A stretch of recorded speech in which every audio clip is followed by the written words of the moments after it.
मुख्यमंत्री चौधरी अवैसिंह चौटाला जिंदाबाद। भैया आवाज नहीं आ रही आपकी, मुख्यमंत्री नहीं देखना चाहते क्या? क्या करना है? एक तो मुख्यमंत्री भावी मुख्यमंत्री चौधरी अवैसिंह चौटाला जिंदाबाद जिंदाबाद जिंदाबाद। माननीय आकाश आनंद जिंदाबाद जिंदाबाद जिंदाबाद। साथियों, आप भी तालियों में कंजूसी ना करें, जोरदार तालियां। अब मैं उसके बाद अपील करूंगा हमारे जींद जिला के अध्यक्ष धर्मवीर भुक्कल जी और जींद जिला के अध्यक्ष हमारे रामपाल पंडित जी, वो हरियाणा प्रदेश भाई साहब का स्वागत कर रही है। डॉक्टर हिंद मलिक वो भी आकाश जियों का और बेटियों का बुक्का देकर स्वागत कर रहे हैं। और आप भी तालियां बजाकर स्वागत कर दो भाई। अपील करता हूं युवा दिनों की धड़कन बहुजन समाज पार्टी के राष्ट्रीय कोऑर्डिनेटर विभान जी के विश्वास पात्र माननीय आकाश आनंद जी वाए, उससे पहले मेरे साथ नारों में अमर रहे, अमर रहे, अमर रहे। कुमारी माती जिंदाबाद जिंदाबाद जिंदाबाद। चौधरी ओम प्रकाश चौटाला जिंदाबाद जिंदाबाद जिंदाबाद जिंदाबाद। माननीय आकाश आनंद जिंदाबाद जिंदाबाद जिंदाबाद। माननीय आकाश आनंद जिंदाबाद जिंदाबाद जिंदाबाद। साथियों, आज यहाँ मौजूद मेरी सभी माताएं, बहनें, मेरे बड़े बुजुर्ग और आज यहाँ इतनी बड़ी संख्या में मौजूद यहाँ अपना कीमती समय निकालकर शामिल हमारे सभी युवा साथी जिन्होंने मेहनत कर यहाँ आज इस सभा को सफल बनाया, तो आप सभी का मैं तहे दिल से धन्यवाद करता हूँ। साथ ही साथ आज यहाँ मौजूद हमारे प्रेस, हमारे गीतकार, हमारे सभी साथियों, आप लोग जो आज यहाँ इस सभा में मौजूद, आप लोगों का भी मैं तहे दिल से धन्यवाद करता हूँ। साथियों, हरियाणा में होने वाले विधानसभा आम चुनाव के संबंध में कुछ जरूरी बात आप लोगों के बीच में रखने से पहले मैं अपने सभी संतों, गुरुओं व महापुरुषों को, जिसमें खासकर महात्मा ज्योतिबा फूले, छत्रपति शाहू जी महाराज, नारायण गुरु पेरियार रामास्वामी जी, बाबा साहब डॉक्टर भीमराव अम्बेडकर जी एवं मान्यवर साहब श्री काशीराम जी को नमन करता हूँ। साथियों, मैं बहुजन समाज पार्टी की राष्ट्रीय अध्यक्ष व उत्तर प्रदेश की 4 बार रही मुख्यमंत्री व पूर्व सांसद आदरणीय बहन जी के नाम से लोकप्रिय बहन कुमारी मायावती जी का पूरे तहे दिल से आभार प्रकट करता हूँ।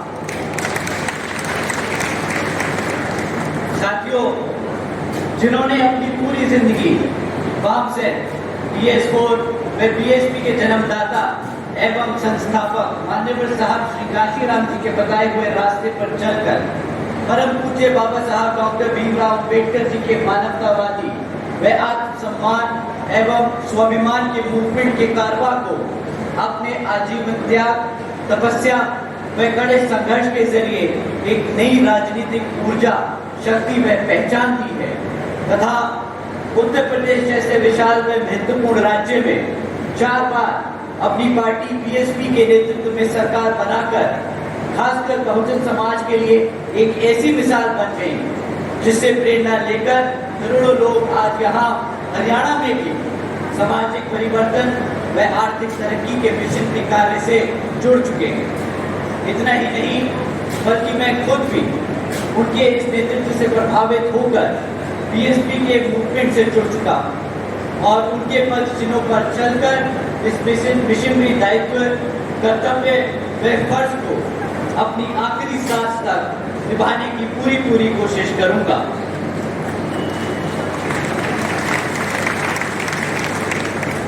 साथियों, मैं हमारे alliance partner Indian national Lokdal NLO के संस्थापक एवं पूर्व उप प्रधानमंत्री श्री चौधरी देवीलाल जी के को तहे दिल से नमन करता।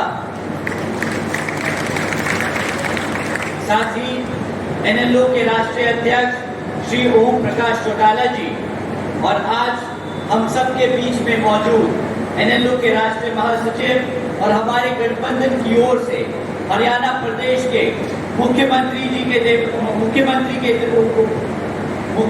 के उम्मीदवार श्री अभय सिंह चौटाला जी का भी तहे दिल से स्वागत और आभार प्रकट करता। साथियों, आप लोगों के बीच में विधानसभा से संबंधित कुछ मुद्दे रखने से पहले अभी परसों आदरणीय बहन जी के एक प्रेस कॉन्फ्रेंस के बारे में आप लोगों से मैं बात करना चाहूंगा। साथियों, आप लोगों ने शायद सुप्रीम कोर्ट का एक अभी जजमेंट आया है SC/ST रिजर्वेशन के ऊपर, शायद आप लोगों ने उस चीज पे ध्यान ना दिया हो, परंतु बहन जी ने प्रेस कॉन्फ्रेंस कर इस पे अपने विचार आप लोगों के बीच में रखे। मैं उनकी बात को आप लोगों के बीच में समझ में रखना चाहूंगा। साथियों, सुप्रीम कोर्ट का जो जजमेंट अभी आया है उसके तहत जो SC/ST में जो जातियां हैं उनको रिजर्वेशन देने का अधिकार जो आज तक पार्लियामेंट और राष्ट्रपति के पास हुआ करता था, वो आज उनसे छीन कर राज्य की सरकारों को देने का काम कर दिया गया। साथियों, इससे हमारे सभी SC/ST भाइयों का जो नुकसान है वो आप लोगों के बीच में मैं रखता हूँ। साथियों, जब ये जजमेंट दिया जा रहा था तब माननीय सुप्रीम कोर्ट ने सभी राज्य की सरकारों से अपने वकीलों को कहा था कि भाई आप लोग अपने वकील हमारे सामने लाए और अपना प्रस्ताव रखें, अपनी मुद्दे रखें, अपनी बात रखें कि इस जजमेंट पे हम अपना डिसीजन लें। उससे पहले आप अपनी बात बताएं कि आपका क्या कहना है। साथियों, भाजपा के वकील मौजूद थे और उस जजमेंट से पहले किसी भी एक पार्टी के वकील ने उस जजमेंट पे हमारे SC/ST भाइयों का हित में एक भी शब्द नहीं बोला। साथियों, आखिर में माननीय सुप्रीम कोर्ट ने जजमेंट पास किया कि जो आरक्षण की सुविधा है SC/ST भाइयों को, जिन जातियों को सुविधा है, वो अब सुविधा राज्य सरकार, वो जातियां राज्य सरकार तय करेगी। साथियों, अब इससे क्या होगा, जो राज्य में सरकार सत्ता में है वो अपने मन मुताबिक SC में जो जातियां हैं उनको रिजर्वेशन देगी और अगर चाहेगी तो आपसे उन जातियों से रिजर्वेशन छीनने का काम करेगी। साथियों, इससे ये जितनी भी सत्ता में रही सरकारें हैं ये हमारे SC/ST समाज के भाइयों में मनमुटाव व आपस में झगड़ा कराने का काम करेगी। ये जिनको चाहे उनको रिजर्वेशन की फैसिलिटी देगी और जिनको चाहे उनसे रिजर्वेशन छीनने का काम करेगी। साथियों, बाबा साहब ने किसी कारण ये जो ताकत थी, ये जो शक्ति थी, ये पार्लियामेंट और राष्ट्रपति जी को दी थी, परंतु इन कांग्रेसियों और भाजपा के लोगों ने जानबूझकर ये डिसीजन अपने हित में कराया है ताकि वो आपका रिजर्वेशन छीनने का काम करे। तो साथियों, जब ये कांग्रेसी और भाजपाई आपको लाल किताब दिखाकर बोलते हैं कि हम कॉन्स्टिट्यूशन बचाने आए हैं, हम संविधान बचाने आए हैं, तो साथियों ये ऐसे जजमेंट पास कराकर आपसे आपके हक को छीनने का काम कर रहे हैं, आपके हकों को छीनने का काम कर रहे हैं। तो साथियों, आपसे विनती है कि आने वाले विधानसभा चुनाव में ना ये कांग्रेस ना ये भाजपा आपकी हितैषी तो सिर्फ एक यहाँ पार्टी बसपा और NLO। तो आने वाले विधानसभा में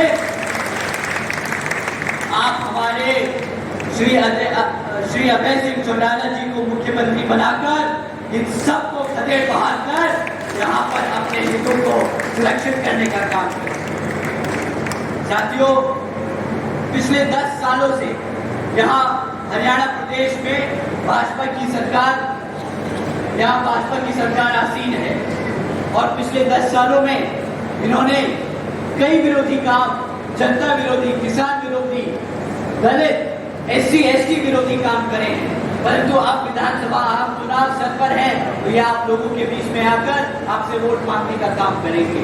परंतु इस बारी आप सबको वोट डालने से पहले इनसे कुछ जरूरी मुद्दों पर सवाल करने हैं। मैं साथियों आपसे जाति और धर्म के आधार पर सवाल करने को नहीं कहूँगा। मैं आपसे कहूँगा कि आप इनसे शिक्षा पे, रोजगार पे और बढ़ती हुई महंगाई पे सवाल करें। मैं यहाँ मौजूद मेरी सभी माँ बाप, मेरे सभी बड़े माँ बाप और युवा साथियों से पूछना चाहूँगा कि पिछले 10 सालों में आपके बच्चों के लिए, मेरे युवा साथियों, आपके रोजगार के लिए, आपकी शिक्षा के लिए इस सरकार ने क्या काम किया? साथियों, बीजेपी की सरकार के चलते हुए पिछले 10 सालों में यहाँ 5000 से ज्यादा प्राइमरी स्कूल बंद कर दिए गए। एक तरफ बच्चों की पढ़ने की संख्या बढ़ रही है और दूसरी तरफ ये भाजपा की सरकार आपके प्राइमरी स्कूल बंद कर रही है ताकि आपके बच्चे शिक्षा ना हासिल कर सकें। साथियों, एक तरफ सरकार के पास हरियाणा में 2200 CBSE स्कूल है, उनमें से 1000 से ज्यादा स्कूलों में प्रिंसिपल तक नहीं। साथियों, अब आप ही बताइए कि जिन बच्चे इन सरकारी स्कूलों में पढ़ रहे हैं, अगर उन स्कूलों में शिक्षक नहीं होंगे तो आपको क्या लगता है कि आपके बच्चे कभी पढ़ लिख पाएंगे? बताइए, आपके बच्चे पढ़ लिख पाएंगे? जब बच्चे आपके पढ़ेंगे लिखेंगे नहीं तो क्या करेंगे? इन लोगों की गुलामी ही करनी पड़ेगी। ये साथियों आपके बच्चों को शिक्षा से दूर रखकर आपको गुलाम बनाने का काम कर रहे हैं पिछले 10 सालों से। समय आ गया है इनको खदेड़ बाहर कर यहाँ पर श्री अभय सिंह चौटाला जी को मुख्यमंत्री बनाकर साथियों, इनकी सरकार के चलते हुए पिछले 10 सालों में कोई भी ऐसा सरकारी डिपार्टमेंट की परीक्षा नहीं है जिसके पेपर लीक ना हुए। साथियों, हकीकत तो ये है कि बीजेपी हो या कांग्रेस, यहाँ दोनों ही पार्टियां हमारे बच्चों के भविष्य के साथ खिलवाड़ कर रही है। एक सरकार में रहकर कुछ नहीं करती तो दूसरी विपक्ष में बैठकर उसको इन मुद्दों पर घेरती नहीं। साथियों, अब यही बात, अब आप ही बताइए कि क्या इनको कोई भी, इन दोनों में से किसी भी पार्टी को सत्ता में आने का हक है कि नहीं? मुझे नहीं लगता साथियों कि इन्होंने आपके भविष्य के साथ कोई अच्छा काम किया। साथियों, एक तरफ भाजपा कांग्रेस है जो बीजेपी विरोधी नीतियों पर चल रही है और दूसरी तरफ हमारी आदरणीय बहन कुमारी मायावती जी की नीतियां हैं जिसके तहत चलकर बीएसपी ने यूपी में सावित्रीबाई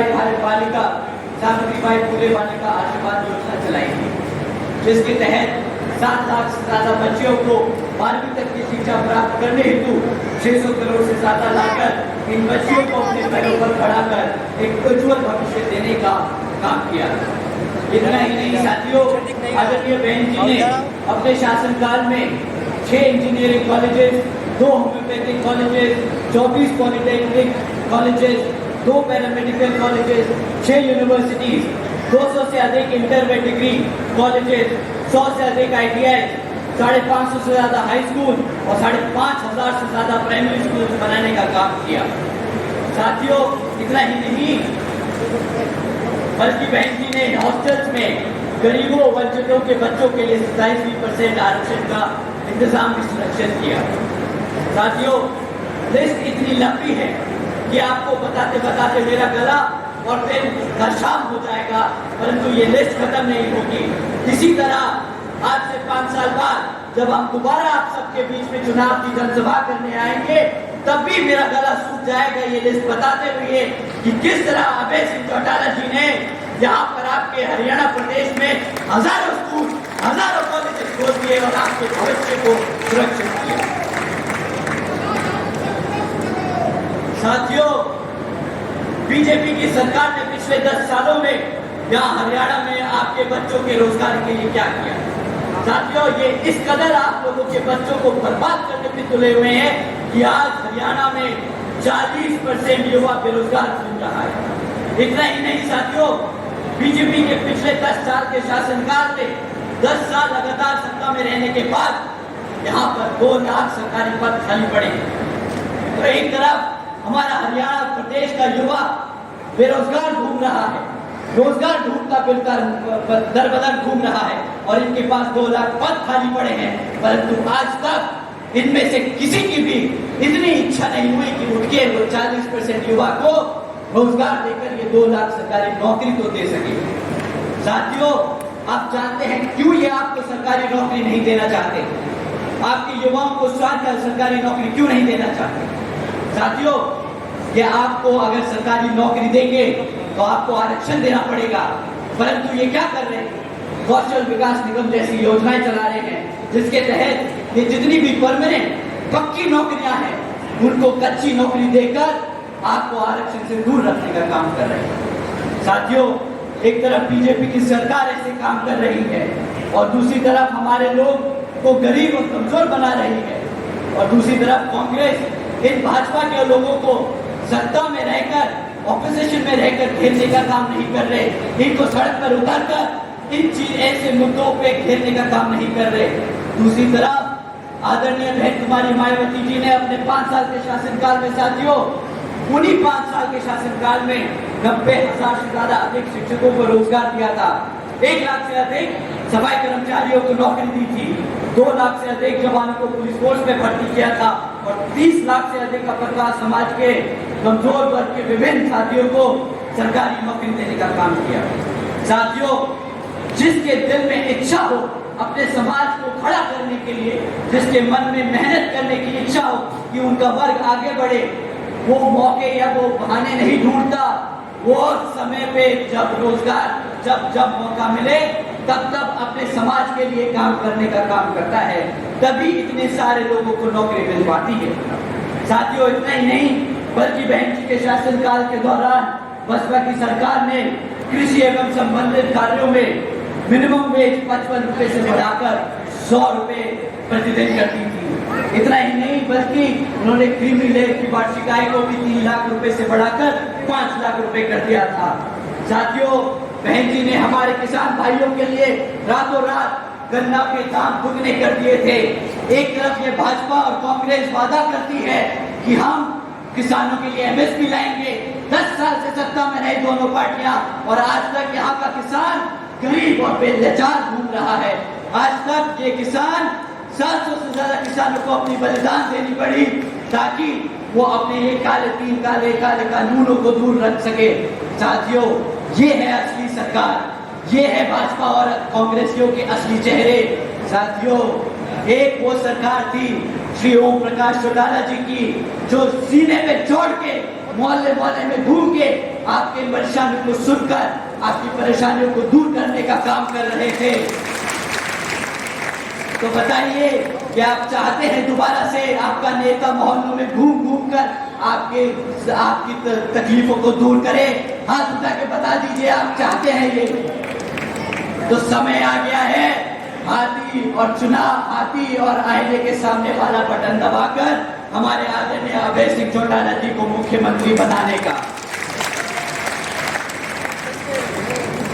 साथियों, तीसरा सबसे बड़ा मुद्दा महंगाई का।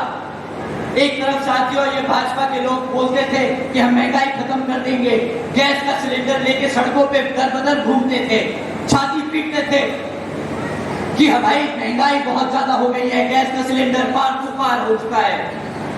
अब 10 साल बाद ना इनके मुंह से महंगाई के शब्द निकलते हैं, ना इनसे रोजगार के लिए शब्द निकलते हैं। अब चुनाव सर पर है तो क्या कहते हैं, लोन माफ कर रहे हैं।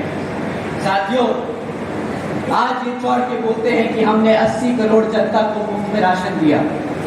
मैं यहाँ बैठी मेरी जनता से पूछता हूँ, अगर आप बताइए समझदार इतनी सी समझ है इन सरकार में, भाजपा और कांग्रेसियों में अगर इतनी सी भी समझ है तो ये भाषण में कभी इस चीज का इस्तेमाल नहीं करते। ये कभी नहीं बोलते कि 80 करोड़ जनता को गरीबी रेखा से नीचे धकेल दिया है और उन्हें हमें मुफ्त में राशन देना पड़ रहा है। साथियों, अगर भाजपा की सरकार 2014 में जो वादा किया था कि सालाना 2 करोड़ नौकरी देंगी, अगर वो नौकरी दे देती तो आज हमारे मेहनती भाइयों का टैक्स का पैसा इन फ्री में राशन देने की स्कीमों पे नहीं लगता, बल्कि यहाँ रोजगार देने में लगता और हमारा किसान, हमारा युवा वर्ग महीने का 2000 रुपए का 1000 रुपए का राशन डोलता पर डोलता नहीं घूमता, बल्कि महीने का कम से कम 20,000 रुपया कमाता और साल का 2.5 लाख रुपया कमाता और अपने माँ बापों का गर्व से सर ऊंचा करता और बताता कि मैं भी एक मेहनती लड़का हूँ, मैं भी पढ़ा लिखा बच्चा हूँ। साथियों, परंतु ये वो सरकार नहीं जिन्होंने आपके हितों के लिए काम किया और अब समय आ गया है कि इस सरकार को बदलने का। साथियों, अब आप जानते हैं कि एक तरफ बीजेपी और कांग्रेस आप सबको गुलाम बनाना चाहती है और दूसरी तरफ बसपा और एनएलओ की गठबंधन की सरकार आपको और आपके आने वाली पीढ़ी को काबिल बनाना चाहती है। तो साथियों, इन्हीं कुछ जरूरी बातों के साथ अब आप सभी लोगों से मेरी व खासकर आदरणीय बहन कुमारी मायावती जी की ये विशेष अपील है कि इस विधानसभा आम चुनाव में आप सभी लोग हर मोर्चे पर सावधान रहें। आपका वोट बहुत कीमती है, आपका कोई वोट खरीद ना पाए, आपका कोई वोट लूट ना पाए, आपका कोई वोट पढ़ने से रह ना जाए। जाति, बिरादरी, धर्म, मंदिर, मस्जिद या किसी भी भावना आदि के नाम पर कोई साथी, कोई स्वार्थी अपने जाल में फंसाकर आपके वोट का दुरुपयोग न कर ले, क्योंकि देश के हर एक महिला, पुरुष व युवा को वोट डालने का अधिकार परम पूज्य बाबा साहब डॉक्टर भीमराव अंबेडकर जी की एक अति महत्वपूर्ण देन है। मैं आप सभी से यही खास अपील करता हूँ कि आपको यहाँ जिन क्षेत्र में बीएसपी और एनएलओ के विधानसभा उम्मीदवार चुनाव लड़ रहे हैं, तो आप लोग वोटिंग मशीन पर बीएसपी का हाथी चुनाव चिन्ह और एनएलओ का चुनाव चिन्ह आईना के सामने वाला बटन दबाकर यहाँ पर उन्हें भारी मतों से जिताएं और श्री आदरणीय अभय सिंह चौटाला जी को मुख्यमंत्री बनाने का काम करें। का तहे दिल से धन्यवाद करता हूँ कि आप सब आए और आपने हमारी सबकी बात सुनी। मैं आप लोगों से दरख्वास्त करता हूँ कि आप श्री अभय सिंह चौटाला का स्वागत करें। आपने वापस आनंद जी के विचार सुने।